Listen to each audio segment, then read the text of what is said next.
Hi, good evening, everybody. Welcome to this webinar with Mr. Gaurav Kenkare. So today we have a webinar on the topic of GST compliances, relaxations, and issues amidst COVID-19, where we would be discussing about some major changes and reliefs packages, introduced by the government. And we have our esteemed speaker, Mr. Gaurav Kenkare. He's a practicing chartered accountant. He has been working in industry for more than 8 years, and he has been the former secretary for the Goa branch of WIRC of ICI, and also has been the chairman of Goa branch of WIRC. So he has been in a lot of different platforms. He has represented the chartered accountancy associations, and he has, so there are a lot of things there. Sir can obviously understand that there are a lot of things. If I keep on going, there would be a lot of big list to talk about such achievement. So, sir, I would like to take you. I will ask you to. I'll hand over to you so you can take it forward from here. Fine. Thank you. Thank you so much for the introduction. I think I would just correct one part. I am the chairman of the Vikasa unit of the Goa branch. So that's the only correction. A very good evening to all the participants. We are indeed in a very strange situation where we have to now get used to the concept of webinar and e-learning, because learning never stops. We have to keep on learning the new updates.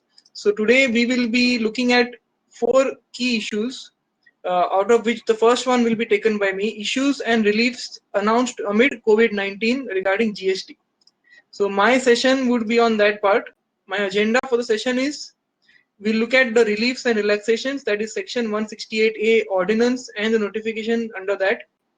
What are the relaxations given for composition dealers, GSTR 3B and GSTR 1 relaxations, other reliefs and clarifications given by the department. Finally, we'll also look at some issues surfacing from COVID-19 situation in relation to compliance under GST. So firstly, we have the insertion of section 168A via an ordinance. This, I think, will go down in history as the COVID section, because this is specifically brought in for COVID, but it also has some gap in some wordings which can be used in future. So let us see what is was section 168A. It starts with saying, notwithstanding anything contained in this act. So it's a non-obstant clause. It overrides everything covered in the CGST SGST Act. It says that the government can extend the time limit specified in, prescribed, or notified under this act. So these three words, specified in, prescribed, or notified, all these three words are relevant to us. Specified in refers to all those dates which are specified in the act itself. Prescribed refers to those which are in the rules, and notified refers to those which are notified in the notifications of the CGST and SGST. So all the dates which are in respect of actions which cannot be completed or complied with due to force majeure are extended. So now they are talking about actions, first of all, which is quite wide. And secondly, they have introduced a new term called force majeure. So we look at this, what they will cover here. And they also mention that the extension can be given in a retrospective manner. So now we look at what is force majeure as per the section itself. They have said force majeure means a case of war, epidemic, which is as per the current situation, flood, drought, fire, cyclone, or any other natural calamity.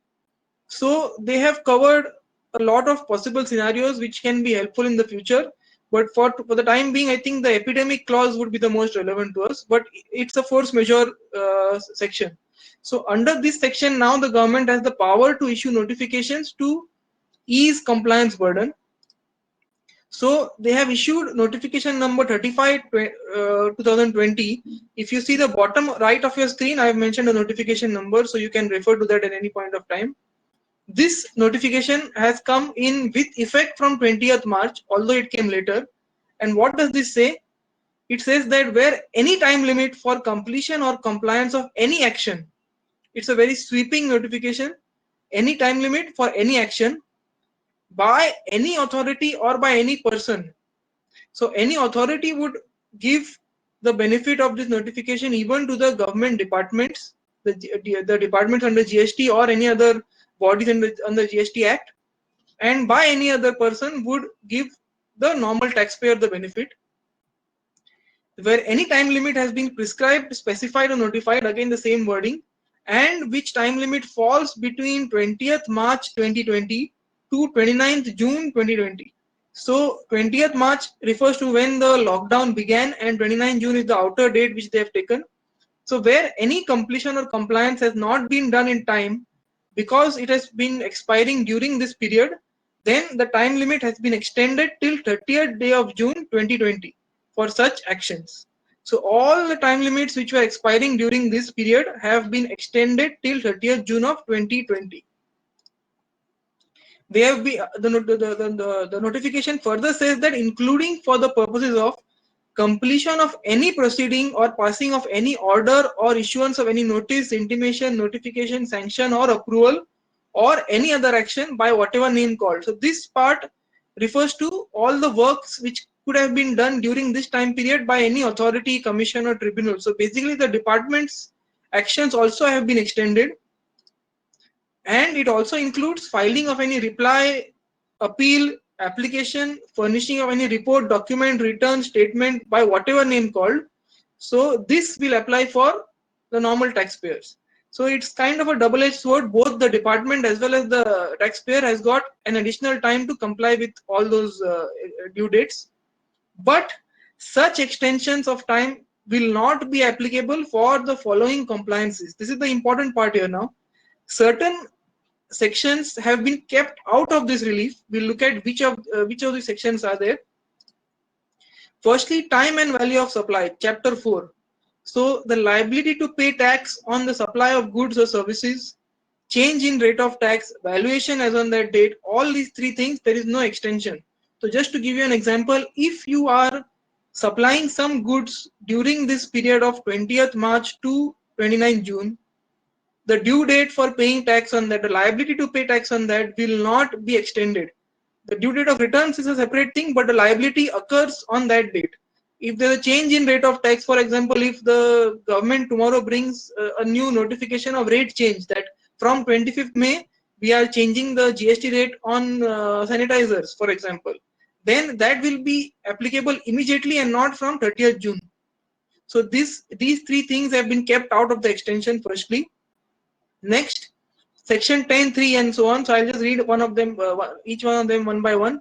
10.3 refers to the time when a composition dealer, his turnover crosses the composition limit and he can no longer be a composition dealer. So if your limit is getting crossed during this corona or this lockdown period, then you can't get the extension of continuing in the composition scheme. Registration. So even if you are due for registration during this period, you need to get it done immediately. Raising an invoice. So of course, if you have supplied some goods or services, then you have to raise the invoice as per the invoicing rules. We will touch upon this even later. GSTR 1 late fee interest has also not been extended because they have given a separate relief for GSTR 1 late fee interest. We'll come to that. Power to arrest, liability of partners to pay the tax of the firm, penalty for offences, detention of goods in transit. So all of these penal provisions will continue to operate even during this period, and they will not be deferred beyond 29 June. Further, section 39 except subsection 3, 4, 5 does not get the benefit of this provision. That is the dates. If they are coming within the lockdown kind of period, then they will not be extended except for 39, 3, 4, 5. 39.3 refers to TDS returns, 39.4 refers to IHD returns, and 39.5 to non-resident taxable person returns. So only these three returns can be filed by 30th June. All the other returns of 3B will be filed by those due dates, and we will be coming to a separate notification which is covering the GSTR 3B due dates.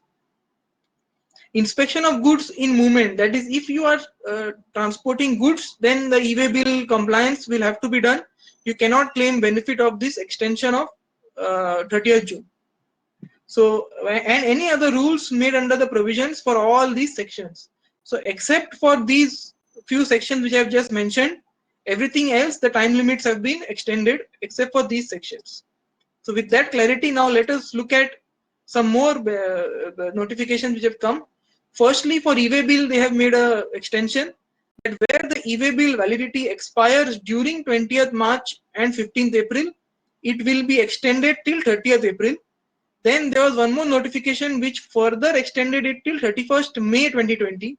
However, there is a small catch in the new notification. It says that the e-way bill should be generated on or before 24th March 2020. So to summarize this the picture of both these notifications, we can look at the next slide. Originally, they said e-way bill can be done anytime. The expiry has to be of 20th March to 15th April. By default, all such expiries will be taken as 30th April. The new notification said that the e-way bill must be done on or before 24th March. Expiry period remains same and it is extended till 31st May 2020. So all your e-way bills which were done before 24th March and have expired during this period will be extended to 31st May 2020 as of now. Now we come to composition dealers. Composition dealers had mainly 4 compliances to be done during this period. The first one was for regular dealers who want to come into composition scheme. They had to file a form called CMP02 by 31st March. Now they can file it by 30th June. The same dealers would have to file something called ITC03 for reversing the ITC. That they had to file by 30th May. Now they can file it by 31st July. The people who are already in composition, they had to make the payment for Jan to March 20. They needed to make it by 18th April. Now they can make it by 7th July. And the annual return for composition dealers GSTR 4 was due by 30th April. Now they can file it by 15th July 2020. So all these dates have been extended, and I think the PPT will be shared by the organizers, so you can then refer to it again from there. Now we come to the extensions of GSTR 3B and GSTR 1. The department has broken up all the assessees into 3 categories. One, those who have aggregate turnover above 5 crores. For my purposes, I will be calling them as large taxpayers. Those who have aggregate turnover between 1.5 and 5, those will be medium taxpayers, and below 1.5 crore turnover will be the small taxpayers. They have broken them into 3 categories, and all 3 of them have different due dates and different conditions. So first we'll look at the large taxpayers. So the large taxpayers, the GSTR 3Bs of Feb, March and April 20 can be furnished before 24th June 20, and the following benefits will be given to them. No interest will be levied for the first 15 days. So if I file my Feb 3B by 4th April, March 3B by 5th May and April 3B by 4th June, then there will be no interest for the first 15 days, and interest at a reduced rate of 9% will be charged if I file it before 24th June. Also, my late fee will be waived off if I file it before 24th June. This sounds a bit complicated, so I made a slightly simpler chart here. Let us take the example of the March GSTR 3B. The original due date as per section is 20th April. Now they have given us 15 days grace period, which I refer to as grace period. So my new due date becomes 5th May. This is not a due date as such, but for the practical purposes we can refer to it that way. 5th May. The final date by which I have to file it is 24th June. These are the 2 key dates. In the first scenario, let us assume I have filed it on 2nd May. So because I filed on 2nd May and it is coming before 5th May, there is no delay and no interest. In second case, I have filed on 18th May. 18th May is before 24th June but after 5th May. That means I have done a delay of 13 days and I will be charged 9% interest for 13 days. So there is no interest on the first 15 days. Only on the subsequent 13 days, there is a 9% interest. Similarly, if I file on 20th June, which again is before 24th but after 5th, there is a 9% interest on 46 days. 46 days is 20th June minus 5th May. But the crucial part comes now. If I file it on 30th June, that is after 24th June, then my delay is counted from 20th April, not from 5th May. Hence, my delay period is 71 days. And my interest also is not 9%, now it becomes 18% for 71 days. So if you file your 3B for March after 24th June, then the interest starts from the original due date and it becomes 18% per annum for the entire period. But if you file it before 24th of June, then for the first 15 days there would be no interest levied. Only for the next days there will be some interest of at 9% levied on this delay. So with that we go to the next part. Medium taxpayers. These are those who have aggregate turnover of more than 1.5 but less than 5 crores in the preceding previous year. For them, they have said Feb and March 3B can be furnished before 29th June and April can be furnished before 30th June. Here the case is simpler. There is no interest. There is a blanket waiver of interest and a blanket waiver of late fee if you file it before the above due dates. So there is no 15 days concept or anything of that sort. Straightforward, no interest if you file it before these due dates. For the small taxpayers who have turnover below 1.5 crore, Feb is due by 30th June, March by 3rd July, and April by 6th July. And the benefits are similar, no interest, and entire late fee is waived off. So only large taxpayers have to keep in mind that they have to file before 24th June to avoid the higher rate of interest, and before 5th, approximately 5th of the next month, so it is 4th, 5th, and 4th, to avoid any kind of interest. The smaller taxpayers, there is no interest at all. So the key points here which are to be explored, firstly they are referring to aggregate turnover in the preceding financial year. So aggregate turnover means my turnover across India, across all the registrations which I have across my entire one PAN number, and it refers to all types of turnover, that is taxable, exempt, as well as non-taxable. The term preceding previous year refers to the earlier financial year. So here there is a bit of a tricky situation. For the Feb and March returns, my preceding previous year is FY 18-19. But once I cross over and reach April, FY 19-20 becomes my preceding previous year. So if you are on the borderline of crossing into 5 crores or crossing into 1.5 crores, this is quite relevant. For every return you are filing, you have to figure out which is your preceding previous year. As the due date increased, if you look at the notification, there is no increase in the due date. They have only given some relaxations. So that, for example, no interest and no late fee, but the due date continues to remain 20th as such. Can I do just payment and not file the return? Many people who are in the red zone possibly are not able to access their digital signatures or the records. So some of them are saying that I just want to put some money in the cash ledger and keep it there. I will file the return later once I am confirmed with my liability. Unfortunately, that's not a possibility, because until you set off the liability, until you adjust the cash, it is not considered as filed. So you need to file your return, only then your liability will be closed and your interest will stop. Interest on gross or net, this has been clarified by the 39th GST Council meeting, that interest for delay in payment of GST will be charged only on the net cash tax liability from retrospective effect. However, the law is still not amended. This is just in the GST Council announcements. We are still awaiting the law to be amended in this regard. 3B of May for the people with aggregate turnover above 5 crores needs to be filed by 27th June, and those below 5 crores, that is small and medium in our earlier case, very broadly, those who are in the central and southern part of India, they can file by 12th July, and north and northeast can file by 14th July. They have referred to the different states here, so you can check which state covers you, and accordingly your due date will be fixed for the 3B of May. GSTR1 for March, April and May, monthly GSTR1s, and the quarterly GSTR1 ending on 31st March. The due dates of all of these have been extended, in the sense the late fee has been waived off if you file all these GSTR1 by 30th June. Of course, there is no interest because there is no payment of tax as such from GSTR1, but you can file all of these GSTR1 without any late fee till 30th June. Even currently, I think the portal is not collecting late fees for late filed GSTR1, but legally they can do so. So please be careful on that. Other reliefs and clarifications. Rule 36(4) has been relaxed. So I hope everyone is aware of this rule.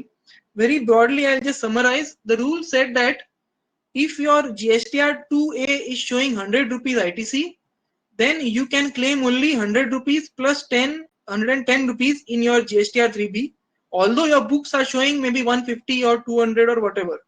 So they were linking the ITC to your GSTR 2A. Now in this current situation, they have all just now relaxed GSTR 1 filing.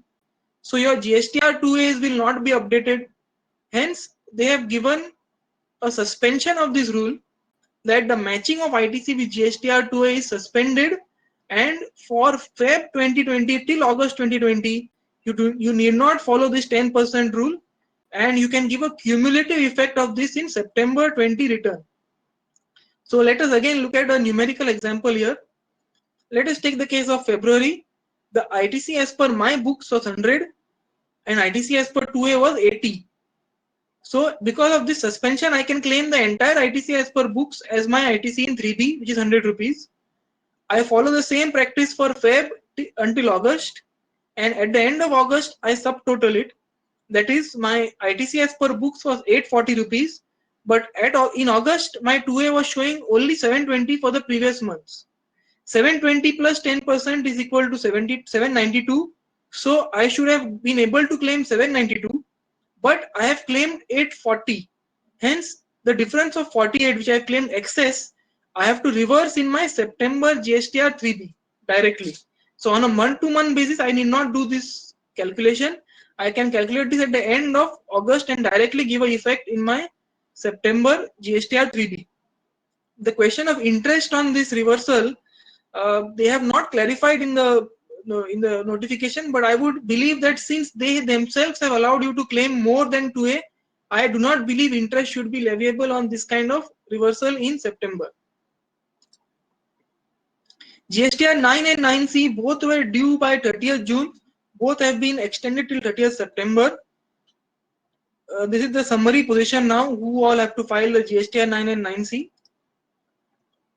Treatment of advance and GST thereon. This is quite an important concept. They have given this via circular, so they have not given these exact examples, but I have made it in a simpler language for us to understand. This can be applied for any kind of supplies. I have taken it in the case of Mr. A is booking a hall with Mr. B. He paid the advance, let us say maybe in December or January last year, and later on now during Corona he cancelled the booking. So Mr. B, when he received the advance, he should have paid GST on this. And now when I'm cancelling the booking, Mr. B can issue a refund voucher. He can refund me the entire amount along with GST, and he can either adjust in his next 3B or he can claim a refund of that GST. So the GST is not lost. He has to pay back to the customer and he can claim a refund of the same. Second case is similar, except that here Mr. B has also issued an invoice, although supply has not happened. This normally does not happen, but in certain case, if someone has issued an invoice prior to supply, what does he do? He can issue a credit note under section 34 and adjust in the next 3B or claim a refund. So credit note here would be for deficiency in service because there is no service provided at all. So he can issue a credit note and he can reverse that 3B in the next, reverse the GST in the next 3B or claim a refund. Letter of undertaking is required to be filed every year before you export. This due date also, which is coming in this lockdown kind of period, they have extended till 30th June. The relevant date for filing refund. So refunds can be filed only within 2 years of a concept called relevant date. Relevant date differs for every different kind of refund. For export it is different. For other refunds it is different. So if this 2 years period expires during 20th March to 29 June, the same expiry has been extended till 30th June. And for those companies who are in maybe the red zone, who cannot access their digital signature for filing the returns, they have said that they can file the GSTR 3B via EVC, electronic code, for the period 21st April till 30th June only. Only for this period they can file the 3B using the EVC. So now we come to some of the key issues which are still open due to Corona. First one is delay in issue of service invoice. So look at the example. There is a continuous supply of services like rental or retainership, or the service provision has ended just before lockdown.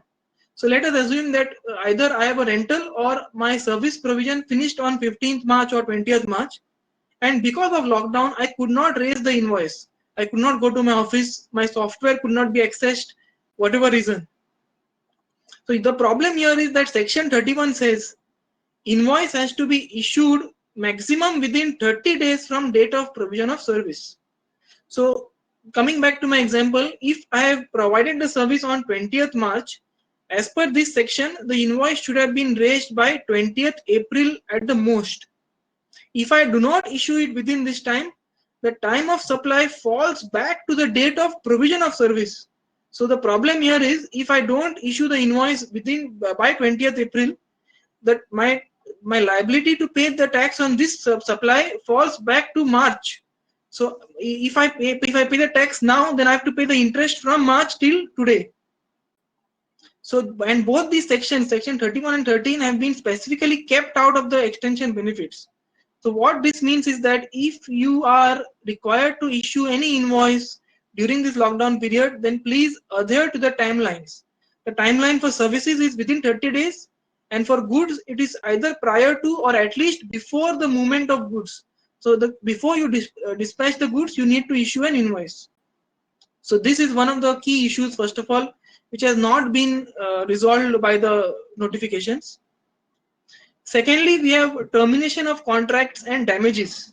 So let us look at an example here again. Mr. A and Mr. B had a contract for supply. Due to Corona, they cancel it, and Mr. A pays some damages or compensation to Mr. B. So they mutually agree that yes, it is no longer feasible, but because you are backing out of the contract now, you pay me some damages or for my loss or for my compensation. So the nature of this payment is more or less like penalty or compensation for loss. You may not really say it's a supply as such because I have not given him anything in exchange. However, Schedule 2 of the CGST Act says that agreement to tolerate an act is a supply of services. And Schedule 2 is only triggered if there is a supply under Section 7. So there is a bit of a controversy on this clause, that will such compensation or damages be leviable to GST in the hands of Mr. B? Because the department can always say that Mr. B agreed to tolerate the act of Mr. A to cancel his contract. So there is no easy answer for this. We have to look at the specific contracts. We have to see the facts of the case, whether there was any agreement made by these two people. But we have got some judicial precedents. The Bombay High Court in the case of Bhai Mamubai Trust, the New Delhi Sestat in the case of Jaipur Jewellery Show, and Sestat Kolkata in the case of Amit Metallics in the previous pre-GST regime have opined that such damages are not leviable to service tax. So we can possibly rely on these judgments and make a argument in this regime also. However, if there is a chance of claiming the ITC on this, then some businesses may take a call to deem it to be a supply and claim the ITC instead of going for litigation. Next, renegotiation of contracts. So here Mr. A has supplied the goods to Mr. B. Invoice has been issued for rupees 1 lakh, and now due to Corona, Mr. B has a severe cash crunch. So Mr. A gives him a cash discount of 30%. He says that you pay me 30% less, but at least pay me. I need at least some money. I know you are also in a difficulty. I am also in a difficulty. Please give me some money at least. So this cash discount takes the color of a post-invoice discount. And as per the GST Act, you can give post-invoice discounts with GST impact thereon only if they were pre-agreed. Obviously, no one would have pre-agreed to give a Corona discount or something of this sort. So this will not fall under the pre-agreed category. You can also, the supplier also can't issue a credit note, because you can issue credit note only for the following 3 conditions. If you have shown a wrong taxable value or tax, so if there's an erroneous feeding in the invoice, then you can issue a credit note. If the goods have been returned, then you can issue a credit note. Or if you agree that my services were deficient, then you can issue a credit note. In this case, all these 3 things are not relevant, because the invoice amount was correct, the goods have been supplied, and there was no deficiency in service also. So even a credit note can't come to your rescue. So here, although Mr. A is getting 30% less, he will still have to pay GST on the entire 1 lakh, and this is going to be a slightly tricky situation here. How businesses deal with it? Maybe the government can come with some kind of relaxation for such situations for the time being, not for future. And another example of renegotiation could be that Mr. A has supplied an invoice to Mr. B, and because Mr. B doesn't have the money right now, Mr. A tells him, "I'll give you 6 months more time to repay." So just today only, RBI has extended the moratorium for loans. It has become 6 months effectively. So something similar can be even worked out in businesses. That one business may give some time to the other business to make the payment.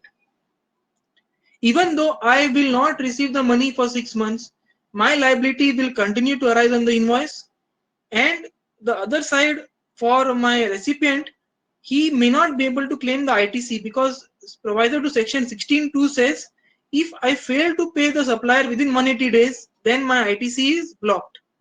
However, a view can be taken here. We refer to the first notification which said that any time limit for completion or compliance of any action by any person which falls within the corona period is extended. So if my due date of paying him within this period is extended, is my due date of paying him within 180 days comes in this period, then I can very well say that my extension is granted for this and it becomes 30th June. So only if your due date of 180 days falls within this period of 20th March to 29 June, then you could possibly take the benefit of this. Otherwise, you will not be able to claim the ITC until and unless you pay him within 180 days. Next common activity which many businesses might be doing here, donation activities during COVID-19. There can be a situation where supplier buys some goods and then donates them. A businessman, for example, may buy bottles of sanitizer and then donate it. Can he claim ITC on the sanitizers which he has donated? Is it in the course or furtherance of his business? I don't feel that we can consider these as in the course or furtherance of my business. It is a charitable act by me, nothing to do with my business as such. Even if somehow someone manages to claim ITC on this, for example, companies are trying to take a view that this kind of activity falls under CSR. So if it is under CSR, then I will claim ITC on that. That's their view. That's a possible view to be taken. But even if you take that, Section 17(5)(h) says that goods lost, stolen, destroyed, or written off, or disposed of by way of gift, there will be no ITC on such goods. So if I am disposing of such goods by way of gift, if I am donating them, will I still be able to claim the ITC on this? In my view, no. Even Schedule 1, which is a deemed supply schedule, it says that disposal of an asset on which ITC has been claimed will be deemed to be a supply even if there is no consideration. Even if I am just donating, I don't get any money in exchange for this. But if I have claimed ITC on that asset, then it will be a supply. So I think this kind of activity is covered from both the sides, ITC as well as supply. So it will be very, very difficult to claim ITC on such activities. Next, we have ITC on COVID-19 expenses. I think our financial accounts will have to be tinkered to have one new head, that I had to incur the following expenses due to COVID-19. First example could be my employees are working from home. They don't have a laptop. They don't have Wi-Fi modem. They don't have the facilities which they require. So I tell my supplier to directly supply these to my employee's house. Will the business be able to claim ITC on this? In my view, yes. It is obviously in the course or furtherance of business, and delivery to my employee's house need not mean that I have not received it. The business as a whole has received it. Next, my employees who have come to the factory or come to my shop, they need to wear masks. They need to have sanitizers. I need to clean the entire premises. I need to give gloves wherever required. Again, these are all, in my view, not personal consumption of the employees, but it is for the business as a whole to start. You have to use these precautionary measures to start your business. To give an example, prior to corona, there could be some pharma companies, some companies manufacturing food items where masks, cleaning and gloves is a natural part of their business. There they are naturally claiming the ITC. Now, because of this corona issue, all of us have to follow the same clean policy. Hence, I think the ITC will be allowed in these activities also. The next three activities are actually quite interesting, whether the ITC on this can be claimed or not. The first activity is ferrying of employees, that is ITC on hire or repair of passenger vehicles, either to get the employees from the other state or to transport them from their house to the factory every day. Because public transport is not very reliable nowadays, my employee may be stuck somewhere in the other state, I have to bring them back. In certain cases, my employees are stranded in the state. Their house, maybe their rental, they can't afford to pay. They don't have food. So, as a good gesture, as a good employer, I provide them the food. I provide them places to stay. And once they come back to my office, I give them something like health insurance, etc. What is the fate of ITC on these items? Let us look at the next slide here. Section 17(5)(b) of the CGST Act says that input tax credit shall not be available in respect of the following items. These are food and beverages, leasing, renting or hiring of motor vehicles referred to in clause A, and life insurance and health insurance, the relevant clauses for us. 17(5)(a) refers to motor vehicles for transportation of persons with a capacity of less than 13. So all your regular cars, etc. are covered here. So essentially, no ITC is available on food, on car, on leasing, renting of hiring of a car, or on a life insurance or health insurance. However, there's a proviso here mentioned which says that the ITC on such goods and services shall be available where it is obligatory for an employer to provide the same to its employees under any law for the time being in force. So this clause is, I think, going to come to our rescue in this situation, because if you refer to order number 43/2020/DM1A dated 15th April 2020, issued by Ministry of Home Affairs under the Disaster Management Act. The Annexure 1 says very clearly, for workers coming from outside, special transportation facility shall be arranged without any dependency on public transport. Mediclaim for the workers shall be made mandatory. Establishments shall make arrangements for stay of workers and for transportation of workers to the workplace by the employers. So all the cases which we have covered have been made mandatory under this order by the government of India. So when the government of India is forcing me to do all these activities, and since that proviso exists that it is obligatory for the employer, then the ITC will be allowed. In my view, the ITC for all these items may be allowed. So your ITC for health insurance, ITC for rental of cars for movement of your employees may be allowed. Even if you see the phrase arrangement for stay of workers, so this ordinarily would mean only rental of premises, but you could take a slightly wider view that even food may be covered here. This is a dicey position, but you can think of this, that arrangement for stay, does it cover even food? Can you stay without food? That's the proposition here I'm trying to place. So maybe even food ITC may be eligible under this clause. The next issue is ITC on goods destroyed. So due to corona, there can be a lot of different kinds of goods, perishable goods, which are spoiled or destroyed. Section 17(5)(h), we have already referred to this, we are coming again. ITC shall not be available in respect of goods lost, stolen, destroyed, written off, or disposed of by way of free gifts, etc. So now we have got goods which have been destroyed or written off. So what does the meaning of destroy or written off mean in the context of this section? If you refer to one of the principles of interpretation known as ejusdem generis, which says that the words preceding will get the color from the words before them. So in this case, the words used are goods lost, stolen, destroyed, written off, or disposed of. If you see all these words,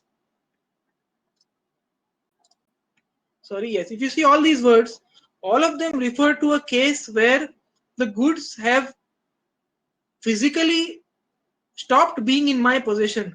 Goods lost. Lost meaning they are not available for me at all. They have been misplaced. I don't have the goods anymore. Stolen. Similar situation. Destroyed. I would be inclined to take a similar position that the goods are completely destroyed. There is no trace of the goods. Written off. Written off would mean struck off from my register. Completely gone. Not written down. Or disposed of. Again, disposed of would mean I have given away the goods. So in my opinion, if the value of the goods has reduced, that is because of the lockdown, my goods are not of the top quality anymore, maybe of a little bit lower quality, and I've sold them off a scrap, or I've partly written them down, that my value in the books has come down from 1,000 rupees to, let us say, 600 rupees, then this provision should not apply to me. I feel that in such cases where the value has come down, the ITC should be still available.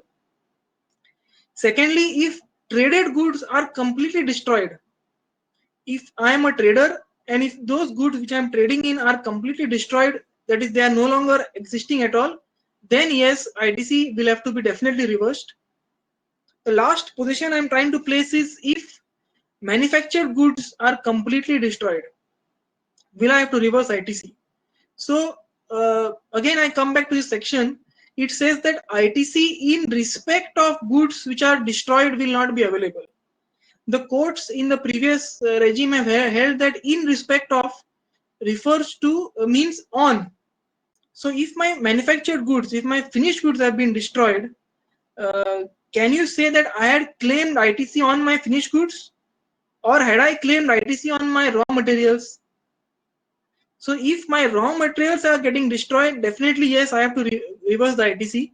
But if my finished goods are getting destroyed, I can take a position that this section 17(5)(h) does not apply to me, because it says in respect of the goods which have been destroyed, and I have not claimed any ITC in respect of my finished goods. It's a very litigious position, especially because of two reasons. If you refer to circular number 72, I think issued last year, it was issued in the context of pharma companies who have to destroy their goods which are beyond the expiry date. In that circular, they have said that once such companies destroy their goods, the ITC on the raw materials also will have to be reversed. So the department is not agreeing to my view. Further, even in the Kerala flood situation, which happened a couple of years back, it has been noted that the department was asking people to reverse ITC even on the finished goods portion.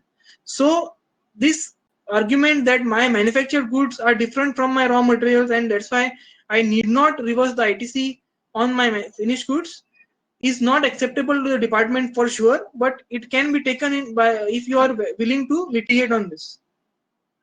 So these are some of the issues which I had, and the way forward from my point of view is that all the issues have not been ironed out, as we have seen. The government is quite sympathetic at this point of time. Trade bodies need to represent strongly for any further benefits. Social distancing and online work is in vogue, so we can ask for even more processes and compliances to be automated. In the long run, this will help us because it will bring out the officer's discretion. Currently, uh, we are at the mercy of the officer whether he will sanction a refund or not, or XYZ. So if we can try to bring further more processes online, and we can request the government that please make some things here offline, make them online more, it could help us in the future as well. And since the lockdown is actually extending beyond what we expected it, we may see further relaxations. So, with that, I would like to end my session here. I think the team from ClearTax can take over.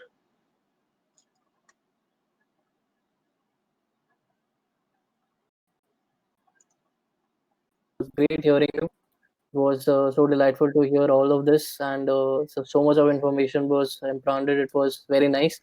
So moving forward, we would be discussing the plan.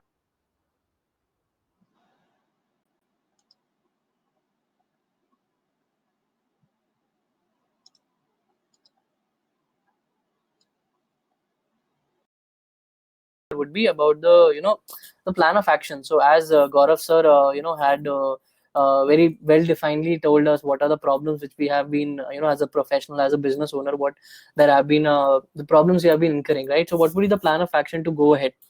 It is very important for you to understand. So as lastly quoted by Gaurav sir, like we have to move on, we have to transform our the possibility of working, that is to go from the basic of point of moving through improving through technology, right? So going from more of the processes of offline to moving it to online, right?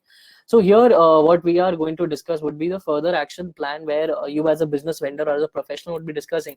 So when we talk about, right, if we talk about the situation of COVID as discussed by Gaurav sir as well, it is very it is something which is very crucial to everybody as a business operational and as a a chartered accountant as well. So it is very important for you to analyze how it is going to work.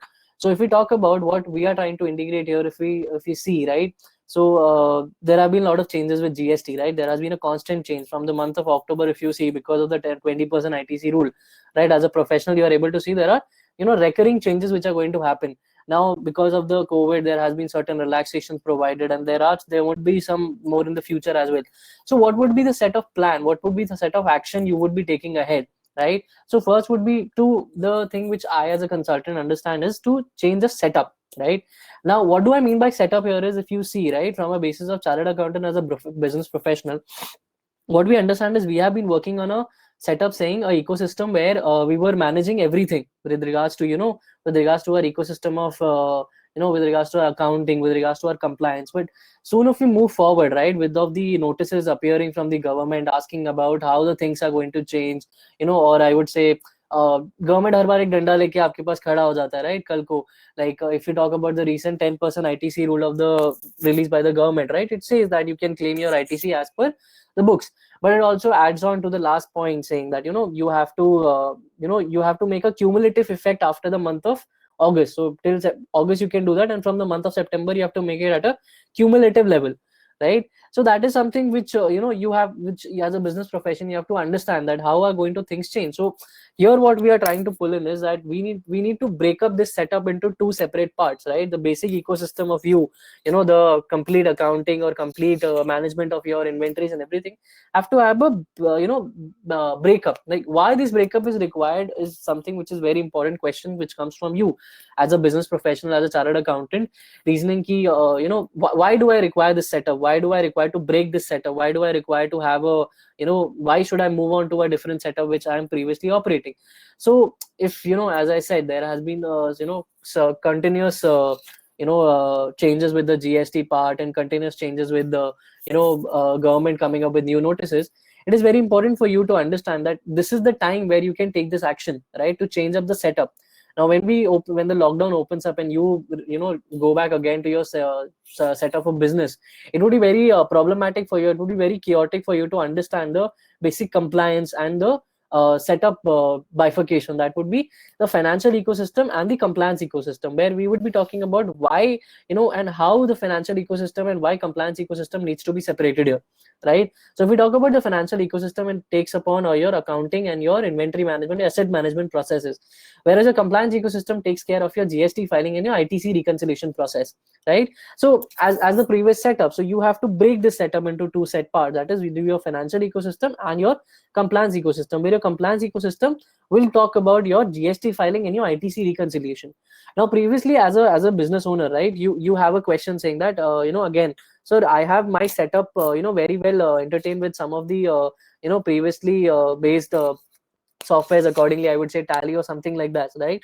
So you ask that if I'm breaking this setup, do I need to have a different software? Do I require a different software, right? So that is something where we come in as in ClearTax, right? What we do is we integrate your complete setup into a cloud-based format. So that is something what as a business vendor or as a chartered accountant you are interested to, right? Everybody's everybody's trying to operate at an online level these days, right? So you want to have something in your hand which can allow you to have an accessibility available everywhere, right? So that is what we come in and we talk about the basic need of the hour, that is a cloud ecosystem. So we talk about why it is required and why as a business professional or chartered accountant you are trying to switch to this, right? So not to precisely talk about ClearTax here first, what I'll be discussing would be why cloud ecosystem is an important perspective here. So when as a chartered accountant, as a business professional, as the works have been stopped out, there has been a lot of problems in the market. It is obviously important for you to discuss, to think that how are we going to, if tomorrow the problems are going to pertain with the GST, with or your consideration of work and compliance, how are you going to manage it? So here we come out with breaking up the system into a compliance ecosystem with regards to integration with the cloud. So there are three basic major things. The cloud ecosystem must be, it must be an integrated system allowing you to have the data security, right? So that is something which here in ClearTask gives you at a first stance, right? What it gives you, it is a GSP integrated ecosystem. Now the GSP integrated system allows you that, as ClearTask is a GSP, so it is well, the data which you store or data which you upload is well encrypted there. So it is an SSL secured network, right? What happens is that your data gets stored and it is very well encrypted and stored with the Amazon server. So you don't have the basic problem of whether your data which has been stored, is it going to be uh, allowed for phishing or would be public enough. So that is something which is very well integrated here. The second thing with the cloud cloud ecosystem which you require is that you should have a multi-user access, right? Because obviously there are multiple people operating in a team of GST or in regards to any compliance related part, right? So they require accessibility to each of your data and they require accessibility to each of the setup, right? So here in ClearTax, drives in and tells you about how it is going to function and how would be a multi-user platform.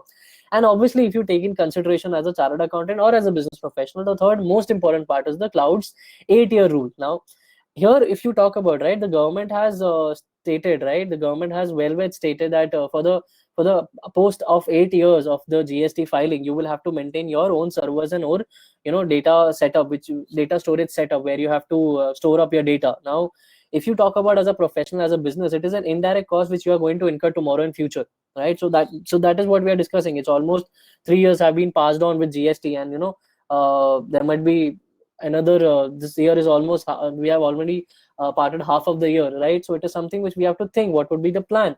So plan is something to move on to a system which will allow me to have that integration of my data to be stored, and I don't want to incur a cost tomorrow.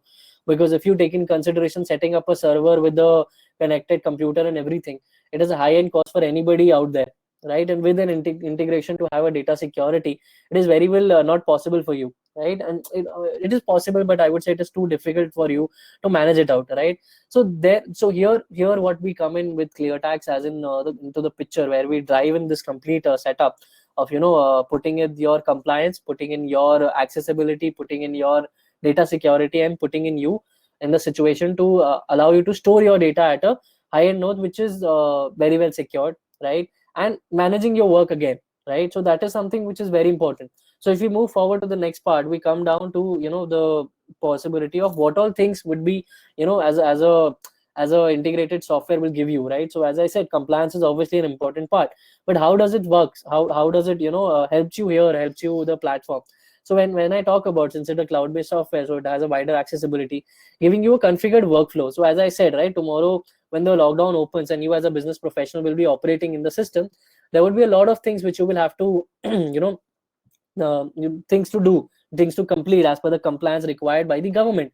So here you require a workflow which allows you to have your work done very easily and at a very smooth level of having no chaos. So if you are going to manage your accounting and if you are going to manage your uh, compliance at one level within one integrated software, it would be very difficult for you to manage it, very difficult for you to understand how it is going to work tomorrow, right? So here is something which we as ClearTax come down to be very precise.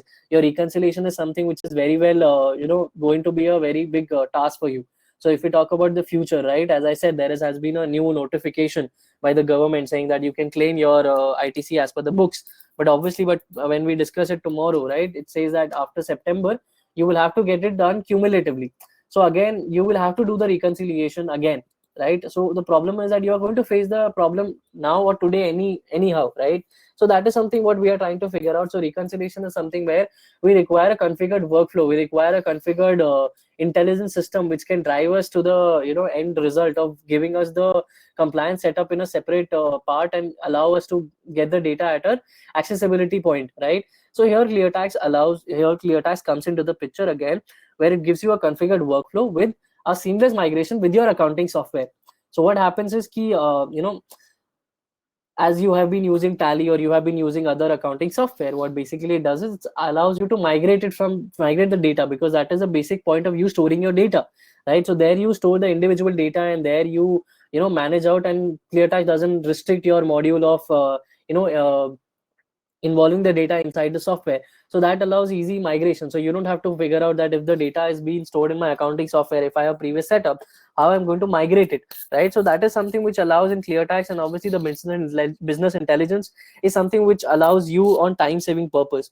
So if I talk about the time saving process, like as a chartered accountant, as a business professional, the basic agenda here is to save your time, right? To save your time and to get the best benefited result at a at a best accuracy, correct? So that is something which ClearTax is inbuilt. It has a an artificial intelligence system inbuilt, which does a validation checks and allows you to do a complete reconciliation. Now when I talk about in regards to your reconciliation process and complete set of setup which I had been discussing, it is very important for you to actually analyze. When you do reconciliation, it is a very comprehensive process where you do a multiple of things, right? You download your data, then you reconcile the data, then you email the data. So there are multiple of steps, and it is a very time consuming process for you as a chartered accountant or for you as a business professional, right? So it is very not possible for you to do your reconciliation in a short span of time, having even if 100 invoices in a month, and taking in consideration an annual year reconciliation, 1200 invoices will take at least 2 weeks for you to have a complete accuracy on the data, right? So that is something which as a reconciliation and compliance setup is something which is what we are trying to focus here. So when we move ahead, right, we talk about how it is. So if I talk about the three phases which is it divided, right, that is pre-reconciliation, reconciliation, and post-reconciliation.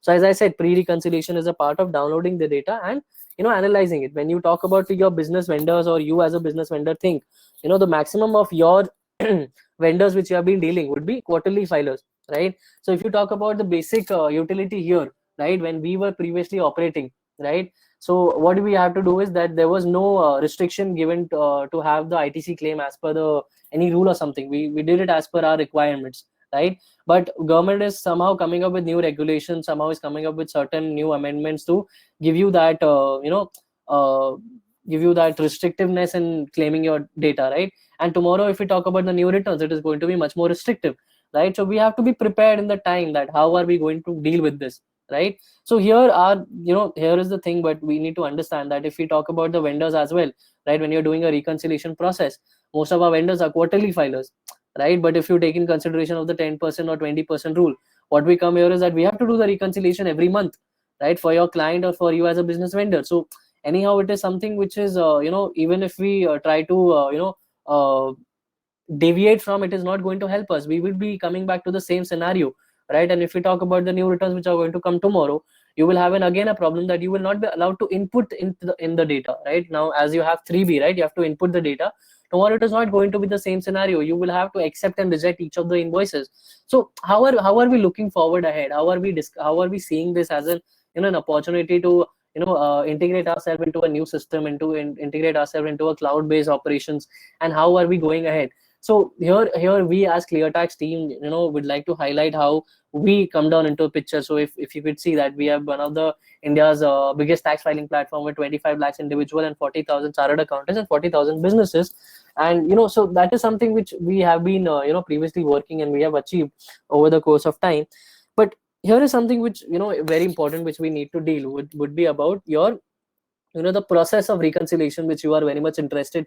So if I am been talking about so much about ClearTax reconciliation process and maintaining about your compliance, how it has been set up. So if I talk about the three phases are divided into three particular points here.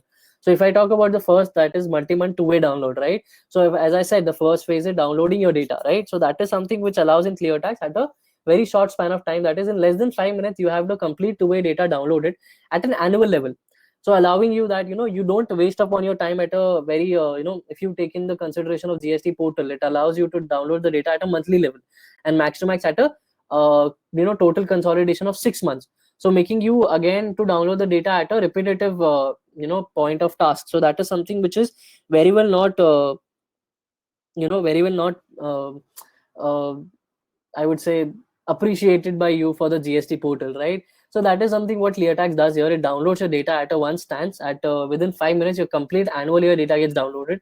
Plus, the next thing, as I said, the most of your clients or most of your vendors are quarterly filers. So you will have to, you have to decide upon how the periodicity would be maintained, right?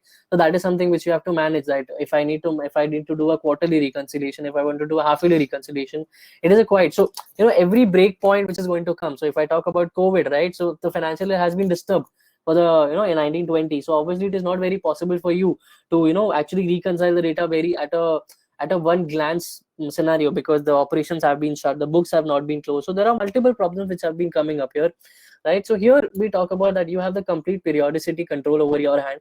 So you have the allowance to change the you want to do the reconciliation for a monthly basis, you can do it. You want to do it for a quarterly basis, you can do it. You want to do it for a half yearly, you can do it. Or you want to do it for an annual level reconciliation, you can do it. So that is something which allows you to do the reconciliation, right? And at a very short span of time. Also, to talk about ahead, right? If we talk about the basic utility of you doing the reconciliation, what you do is you manage out to open two of the Excel sheets, right? Where you normally on your Excel sheet make out a column saying remarks and write down the different formats, right? Match, mismatch, or missing in my data, right? So that is something which takes a lot of time, and either you use VLOOKUP or makes a pivot table, right? So that is something which doesn't gives you a 100% accuracy data. So you anyhow have to do a manual work. So you have to match each of those invoices manually, and then you have to go ahead, right? So that is something what ClearTax does. It does a pseudo mismatching, that is a character matching. What we call it in ClearTax is a fuzzy logic, right? So here it takes care where it allows you to easily get the matching of the data, and to take ahead and understand that how it is. I will share my screen to show you how exactly the software looks like, so that you can get a bit of glance over there.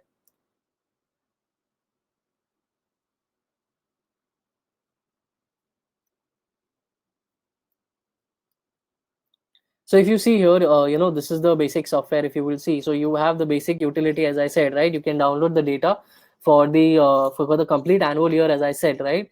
So you have the complete data download for a complete annual year, and post that we have the data command. As I said, you will have the complete command in your hand to set up the dates and set up the document return period, as I said, right? So if you see, I have the complete set of data which gives me the allowance to do a reconciliation either monthly, either quarterly, or either half yearly, depending on how I want to go.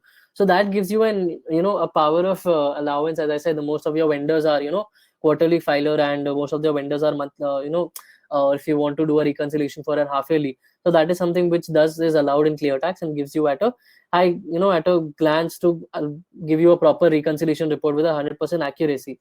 Moving forward, if we go ahead, what is the something which I would like to highlight here is that, as I said, there are three phases, right? Pre-reconciliation, reconciliation, and post-reconciliation. So reconciliation is the process where we deal with the proper report generation, right? So that is done by ClearTax in this format, where you get your total vendor level sheet, which gives you a proper matrix, allowing the customer to see that, yes, this is my vendor where I have booked in one invoice, and my vendor has booked in two invoices. So you are able to compare at this level. But this is something which is at a at a level of having a vendor level checkup, to check up his performance, how compliant he is or how compliant he's not, right? But if you want to have a bird eye view, right, you go ahead and you see at a view invoice level feature, which allows you to see the complete invoices at your hand, right? So you're able to see that the complete invoices. So what you normally do is you split the screen, right? As I said, on the left hand side you have your supplier data, and on the right hand side you will have your data. The same way, the data is divided into two separate sheets.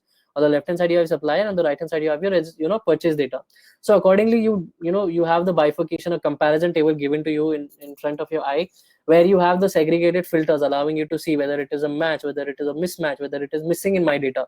So it gives you a proper glance. So if I click on match, I have this set of data to be uh, highlighted here. If you will see, as I said, I was talking about pseudo mismatches. Like if you apply the VLOOKUP function, right, it will not be possible if there is a even a space difference in your invoice number, it will not be able to match, correct? So that is something which is taken care by ClearTax. If you see, for example, there is an invoice number T83 in your supplier data, right? But when you come to your data, it is 083, right? So that is something which gives you at a better allowance how it is going to function. And obviously, as I said, the third phase, that is the post reconciliation. The post reconciliation is the part of you telling your vendors and telling your clients to check up onto the vendors how they have been dealing, and how compliant it is. So you draft an email, you draft an Excel report, right? So that is something which is again time consuming. So you don't calculate in the time of reconciliation. It takes another 1 or 2 days to send emails, right? So ClearTax has an inbuilt email facility which gives you the accessibility to send an email directly from ClearTax about where a pre-generated report would be created by ClearTax inbuilt, allowing you to send the sheet directly to the vendor which you have been communicating, and ask him that these are the problems which I have with my data and with your data, and you can then rectify and accordingly claim your ITC, right? So this is something which ClearTax helps you here and gives you the allowance that better accessibility, as I said, certain points which with regards to your control configured workflow and regards to your business intelligence with your validation and reconciliation. That is something which is very well integrated here, right? So that is something which is being taken care. And as Mr. Gaurav Kenkare also said, right, that post lockdown or during this lockdown there have been multiple things which are going to come up with regards to improvement in technology. And as I said, this is the time, this is the time to take an action. This is the point where you can think about changing up your setup, changing about your ecosystem and driving it accordingly with the technology improvement. Yes, so thank you everybody. I suppose if there are any questions regarding anything, I suppose we have a question from Mr. Aditya. Gaurav sir, are you available online? Yes, Gaurav sir. I think the Yes. query, uh, just for the participants, I'll just repeat it. He's saying that now during lockdown, many employees are working from home, especially in the service sector. So, does a business have to take registration or declare each of these employees' homes as an additional place of business under GST? So, Aditya, in my view, if you look at the place of business definition, and if you look at the definition of location of supplier, then they refer to something called as fixed establishment. And a fixed establishment requires permanence of multiple things. So for example, it requires permanence of manpower, permanence of other resources like human technical resources, suitable structure. These are some of the words which are referring to, and it says that these resources should be there to supply services or to receive services. So I think that in this scenario, we cannot say that there's a permanence of structure here. That's the first thing. And secondly, these premises are probably not used to supply services to the customers. They are used to supply services to the entity as such. So, in my view, that these homes of your employees will not be covered under the additional place of business under the GST Act.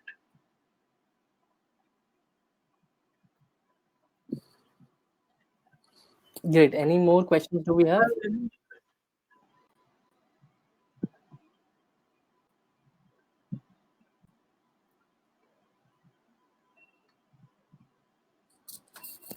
I believe we don't have any such questions further. Great. So it was great having you, Gaurav sir. Thank you so much for your Yes. time. Thank you so much, everybody, for attending this webinar. It was great having you on board. Thank you.